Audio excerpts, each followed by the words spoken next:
All right, back to Washington now, where there are brand new calls to pull back the curtain on these debt reduction talks that are going on in Congress and also within high levels members of the administration. There's a number, folks, as it ticks away above $14 trillion. The ranking Republican on the Senate Budget Committee saying that nearly all of the negotiations in the past few years that have dealt with budget issues have happened behind closed doors. And then they produce a bill that gets jammed through Congress with little or no review to beat some kind of emergency deadline that gets imposed after that deal is worked out. Now, Senator Jeff Sessions says that budget talks, he believes, need to take place in the public arena on this. Let's bring in South Dakota Republican Senator John Thune, who is on the Senate Budget Committee and also chairman of the Republican Policy Committee. Senator, good morning to you. Very good to have you here this morning. Thank you. Good morning, Martha. So let's talk about that. Senator Sessions says basically, we've seen this happen before with stimulus, with health care, and with the continuing resolution, that what happens is a small group go behind closed doors, then they come out and say, look, if we don't pass this thing right away, we're going to be in an emergency situation. Is that where we're headed here again? Right. Well, I think that's the point that Senator Sessions was trying to make, Martha, is that many of these major negotiations are a handful of people behind closed doors, and then you come out with a product and it's a take it or leave it thing. I think what he's suggesting, and it's something all of us have been advocating, is let's have a budget debate. We haven't had a budget pass Congress now for 790 days. That's how long it's been since this Congress, which spends $3.7 trillion every single year of the taxpayers' money, has actually passed a budget.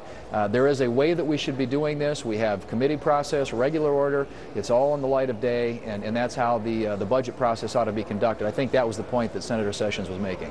Yeah, but what seems to happen is we hear nothing, in terms of open negotiations in Congress. Then there's sort of a public clamoring, well, you guys need to go sit down together and hammer this thing out. Then that seems to be what happens. And then, as he said, we hear these emergency deadlines, which I think a lot of Americans start to really wonder about, Senator Thune. And now we're up against another one, August 2nd, and it's likely we're going to find ourselves in the same situation. What's your take on that? Well, my view is that we need to change the way we do things around here in lots of ways, but particularly with regard to the budget. I mean, first off, we need a balanced budget amendment, which is something that many of us have been talking about. We're going to try and get a vote on that sometime this month, because what we need to do to get the economy and the country back on track and creating jobs again, Martha, is cut spending, cap spending in future years, deal with these entitlement programs that are going to bankrupt the country if we don't make changes in them going forward. And have some discipline imposed on Congress. I mean, right now, most states, a lot of states, have a balanced budget amendment. It forces them to balance their budgets every year. Congress and Washington don't have that, and as a consequence, Washington continues to spend, and then at the last minute, against a deadline, come in and go into these closed negotiations, produce a product that they come out and say, okay, take it or leave it. That's not the way to run a country that spends $3.7 trillion every single year. Well, Mitch McConnell has basically said that there will be no tax increases that Republicans can agree to. My question to you is this: what about tax reform? And in that tax reform plan, there would be things that would take away loopholes from corporations and others that would simplify the tax code. That would increase some people's taxes. Would you be willing to go forward with a program like that?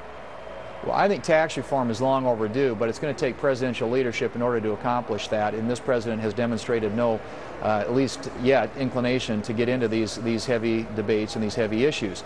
I think what we need right now, going up to this debt limit increase on August the 2nd, is to get the spending issue dealt with. Clearly, there's a lot of contention around taxes, and obviously I think tax reform is something that this country needs to undertake. I'm running out of time, we're not going to get that done now. Excuse me, but what will you vote on the debt ceiling? Are you concerned about August 2nd? Do you think the world's going to sort of end on August 2nd if we don't pass something, or are you okay with not getting a debt ceiling increase?